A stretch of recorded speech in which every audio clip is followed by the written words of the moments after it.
What's up, guys? Rick from DFS On Demand here with a Ask Me Anything or a mailbag episode. My wife told me not to call it a mailbag episode because that sounds really old, like the Pony Express and the United States Postal Service is hand delivering snail mail. So I've been told, as my social media managers during this lockdown has told me to call this an Ask Me Anything. So we'll go with that.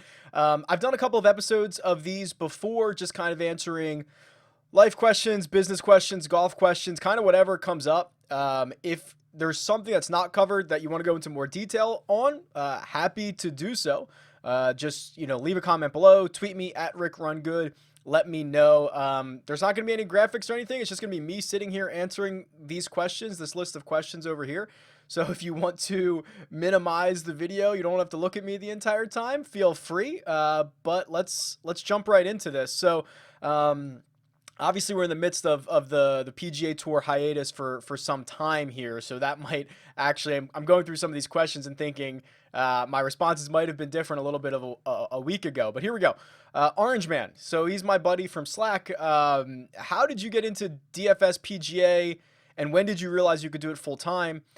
What is your favorite GPP win or contest result? So this is probably a good one to start with because I've answered this question before, but if anyone's new and doesn't really know, I started DFS On Demand probably 5 years ago, I think in May.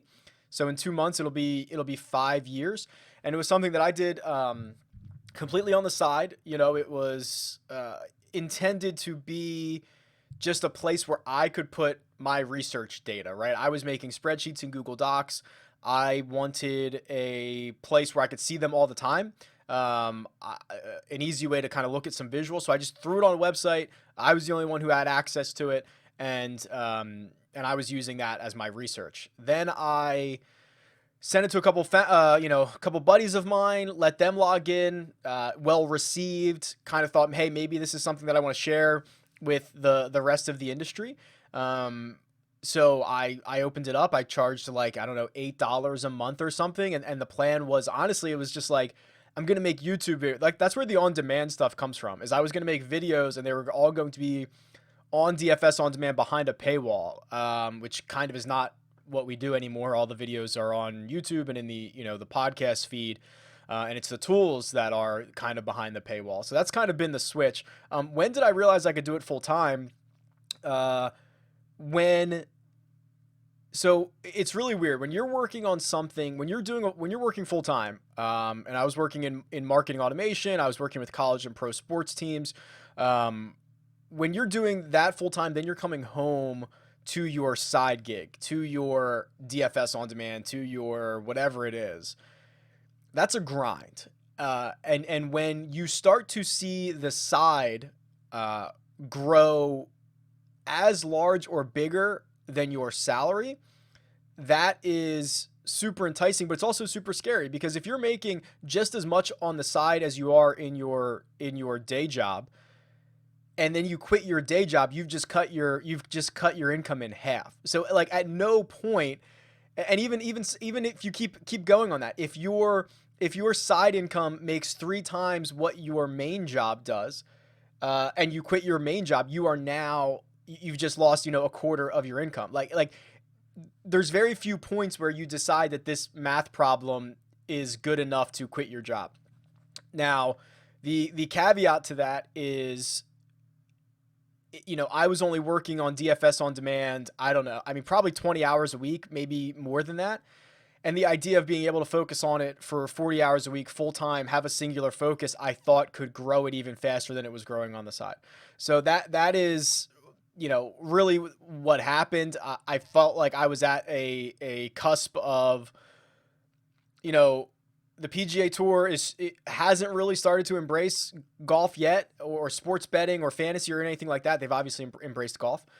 And like I just felt like we were about to explode and I wanted to be in it. And I think I got the timing correct. And now we're off for at least 8 weeks or something like that. And it's going to be difficult. It's going to be difficult for a lot of people in our industry. which is a shame because I know that a lot of the smaller sites might not be able to take 8 or more weeks off and come back from this. So it is going to be a tough time. If I knew this was coming, no, I still would have quit my job. I still would have quit my job. Wyatt says, walk through your resume, background, how you ended up with CBS, any major decision points where this could be different. So this is kind of just to expand on the first question. I mean, once I went full time, I was just all in. I was just talking about, and also DFS on demand started, I was doing 4 sports. I was doing NFL, NBA, Major League Baseball, and the PGA Tour. And honestly, it was too much. I did not want to be okay at 4 different sports. I wanted to be the best at one of them.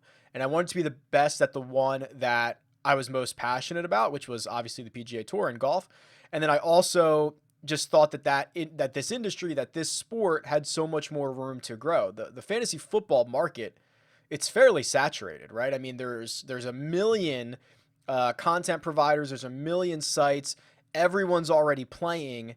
There's not that much more room for growth. Now you have the best floor ever because everyone's always going to play, but I just don't know where fantasy football, how does fantasy football grow 10 times? It probably doesn't. But fantasy golf absolutely could. So how I ended up with CBS is, once you go full time, once you start, I've just said kind of yes to everything. I've been on a lot of shows.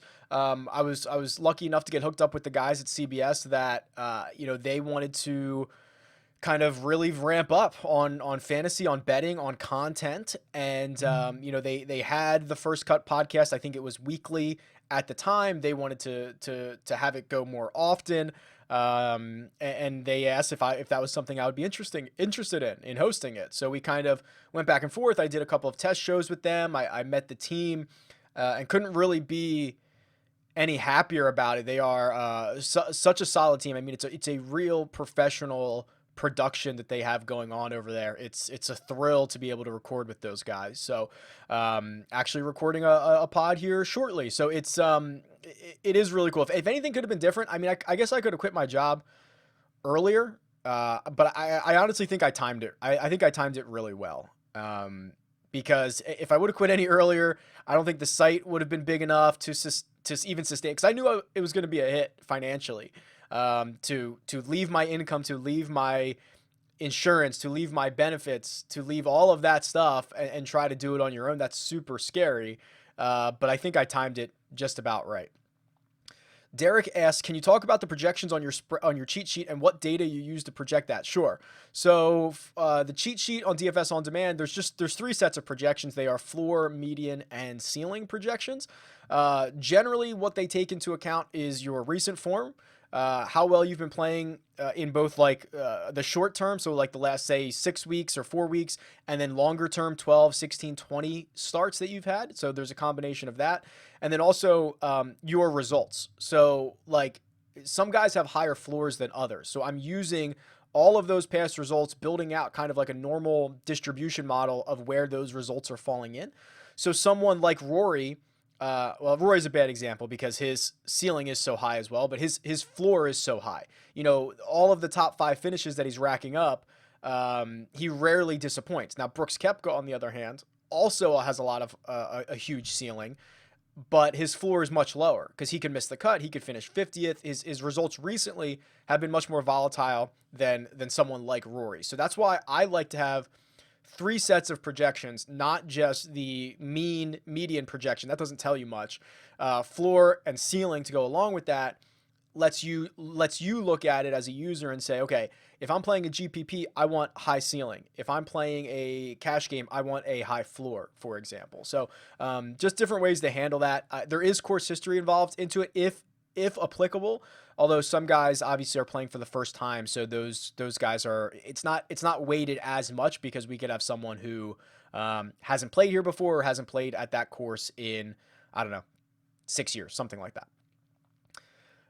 This one's funny. Would you sell your Twitter handle for $100,000? If you asked me a week ago, I probably would have said no. But now I'm thinking, should I take the $100,000? Listen, yeah, probably I would take $100,000 for it. But I do think that what this conversation actually is better, is more along the lines of, this industry and how important it is that like I'm RickRunGood, for example. Like if I wanted to go start another website or something happened and like I needed to start from scratch, having the ability to have a Twitter handle, for example, or a YouTube channel or whatever that's tied to me and not tied to an industry, or I'm sorry, a company or even an industry, sure, could be end up being very, very valuable. So if that's like the like to start from scratch again, and I don't have that many followers. I think I've got right now less than 10, more than 9,000, less than 10,000, somewhere in there. That's not a lot, but like to go from zero again, I feel like would be pretty difficult. So yeah, I'd probably sell it for that. The number I wouldn't sell it for, I'd probably sell it for 50. I might not sell it for 40. I don't know. It'd be tough. I'd have to really look at it, but that's a good question. And I think it's a good conversation to have about what guys in our industry are kind of dealing with. Speaking of industry, this next one, who are the nicest slash meanest guys in the industry? I will preface this by saying I don't listen. When we were down at the DFS Open, that was the first time I'd met 99% of these people or even talked to them. I'm very insulated. I roomed with Pat Mayo for the weekend, and he is, as you can imagine, very well connected because his show, it brings on a lot of guests. He knows a lot of people. My show is me, right? I don't generally have guests on. I don't have a business network. I should, quite frankly. So that's kind of a different conversation. But as from what I can tell, everyone was very nice. Eric Patterson, who I met in person, not at the DFS Open, is one of the nicest guys you can meet. Everyone always asks me, is Pat Mayo as mean as he seems online? Or I shouldn't say everyone asked me that. Like I've been asked that like 3 or 4 times. Pat Mayo's like the nicest guy around. Okay. Like the fact that he gives everyone the platform that they do, like him yelling at Cust, I feel like, and maybe he can confirm, like that's part of the shtick, right? Like that's the show, is they get on there and yell at Cust. Pat is a really nice guy. He's very easy to work with. It's no doubt about it. And then Ben Raza, who is probably like, Ben's probably like my favorite guy in the world. He is so funny. And I don't know if he's trying to be, but he's hilarious. He's such a good dude. I don't really have, if I had mean guys, I'd tell you, I don't really know who they are at this point, or at least I don't come in contact with them because I only come in contact with like, I don't know, 4 or 5 people. Frankie asks, what are your thoughts on New York City closing all bars and restaurants? So this is obviously coronavirus related, and I will tell you, it is March 18th.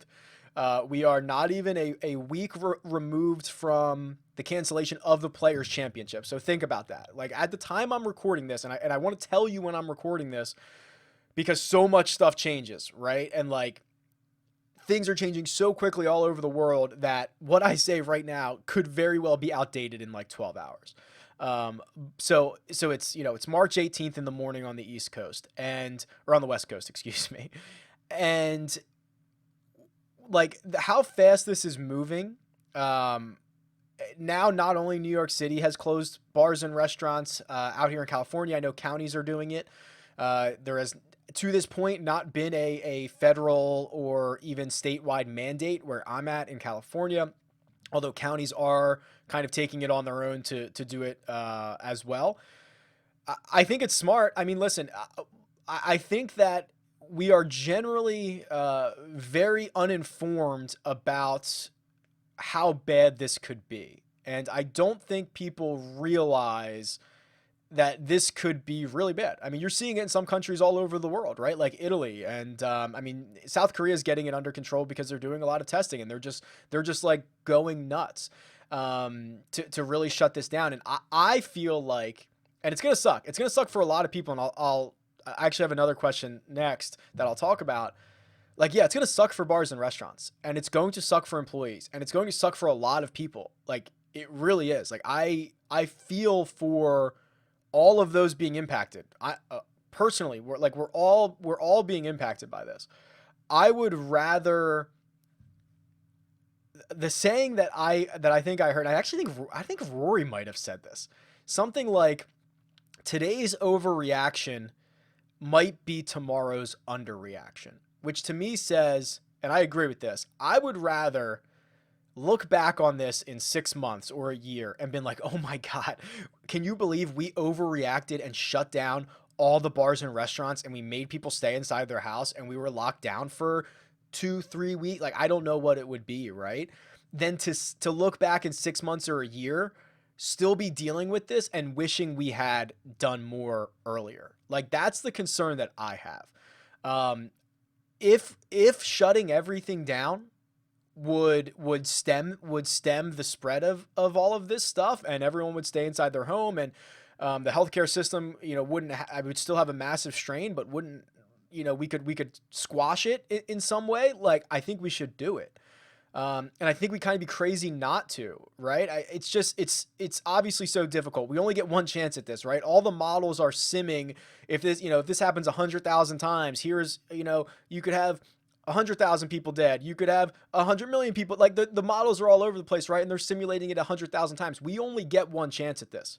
So I would rather and I don't even know if it's overreacting. I would rather go all in right now on doing everything we can, and look back and laugh and be like, we were so silly to do that. We didn't need to do all that. That alternative is so much better than the other one. And that leads to the next question, which is, what does this mean for our industry? Listen, it's impacting me financially. It is going to impact everyone financially. All of the websites, all of the content creators, all of us that kind of thrive on and we need it. We need sports, right? Like, that's kind of what we're selling. We're selling content around it. We're selling data around it. We're selling everything that's attached to it. It's going to impact everybody. It's going to hurt. And it's not just our industry. It's a lot of industries. I think that, and this is not, luckily, personally, I'm in a good enough spot where I can sustain this, right? Like, I've got different things going on where I'm not just relying on website income or like whatever, right? Or like ads from YouTube. Like, there's a bunch of stuff going on where, like, it's going to hurt, but you'll see me after all of this ends.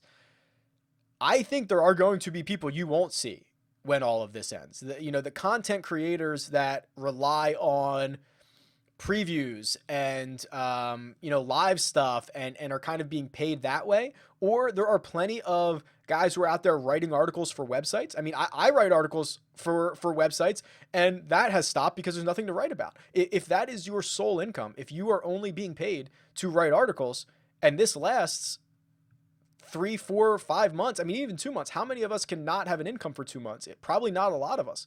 So this is, I think that there are going to be guys that guys that you enjoy that might not be the same after this and might not come back after this. And I think it's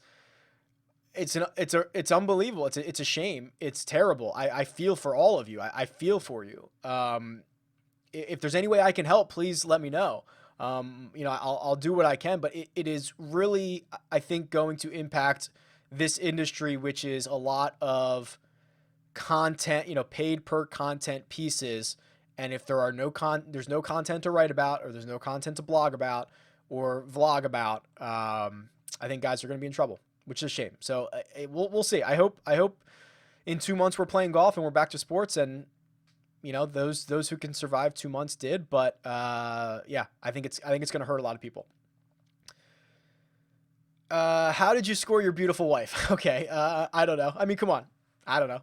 She's way too good for me. I don't know. I'm kind of like a funny guy, right? I have no idea. She's way too good for me.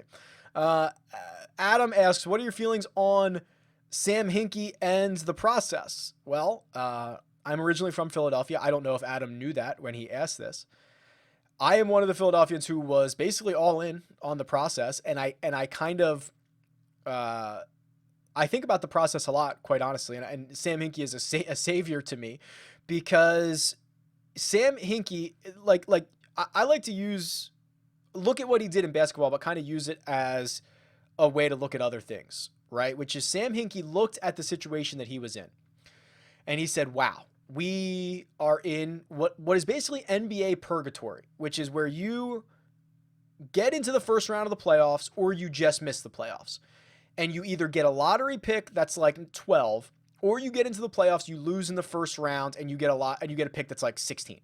The problem is, being the 8th seed in the NBA never wins you a title. Having the 12th pick never gets you a superstar.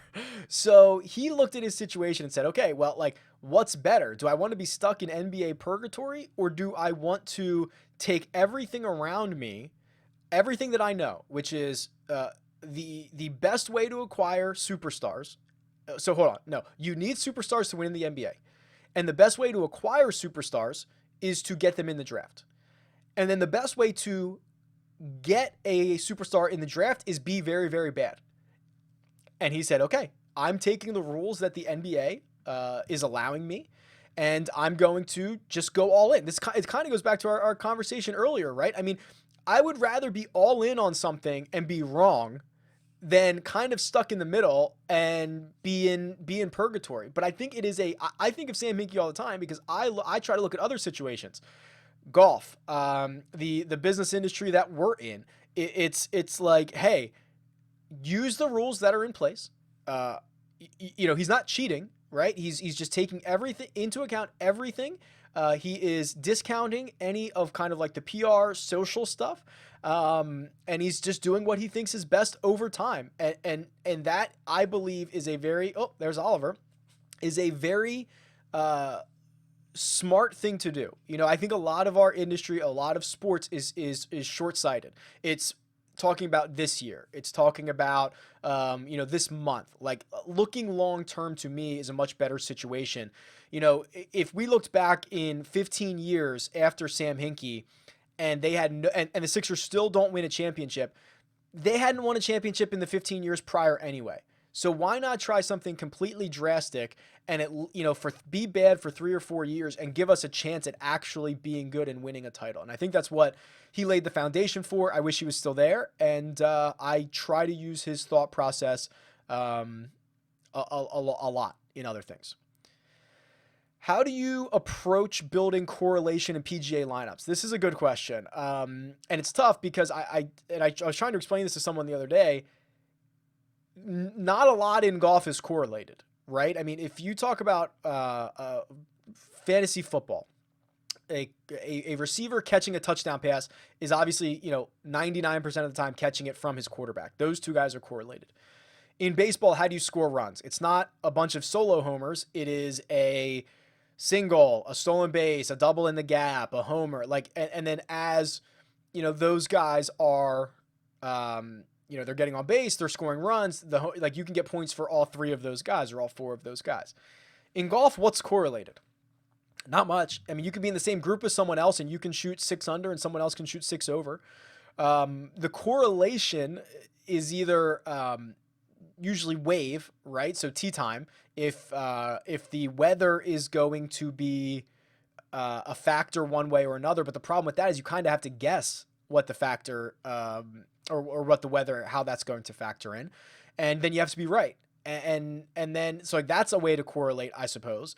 What I like to do, and it is something that I've been working on for quite some time, and I know Ben Raza does this as well, is correlating skill sets. So, I run the regression model every week and I find out what stats are most important. And if one week it's off the tee, I might, and maybe I don't get six really good off the tee studs in one lineup, but I try to get a bunch of guys who are really good off the tee, or I don't put 6 elite putters in a lineup just because that's such a volatile, a volatile stat or a volatile skill set.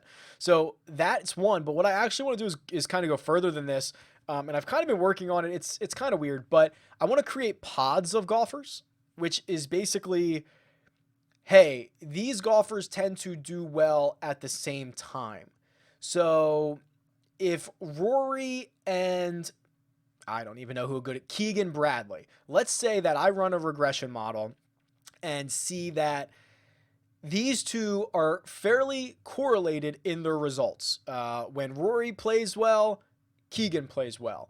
When Rory plays bad, Keegan plays bad. If we created pods of golfers that were somewhat correlated with one another, you could say, okay, these three guys, they either have success together or they don't, for the most part, right? This is kind of a very wonky calculation and a cloudy picture, so to speak. But you could, in theory, then start building lineups around those pods. And I think what we'd find is golfers with similar skill sets end up being the same, right? Like it might be guys who stripe it off the tee and have a good short game, or it might, like they might be similar type players. So that's my goal moving forward. I intend to build a bunch of pods now that I've got, I don't want to say a little extra time because I've got a lot of stuff going on, but a little extra time to be able to dive into something like this. I think that would be most valuable.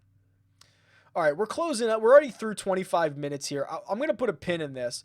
I'm going to publish this, let this go out. If there's anything else, if we want to expand on anything, like I'm around, I'll throw the mic on, we'll chat. Tweet me at RickRunGood, leave a comment below, and we'll try to do these every so often throughout this hiatus. All right, boys, stay strong. Talk to you soon. See ya.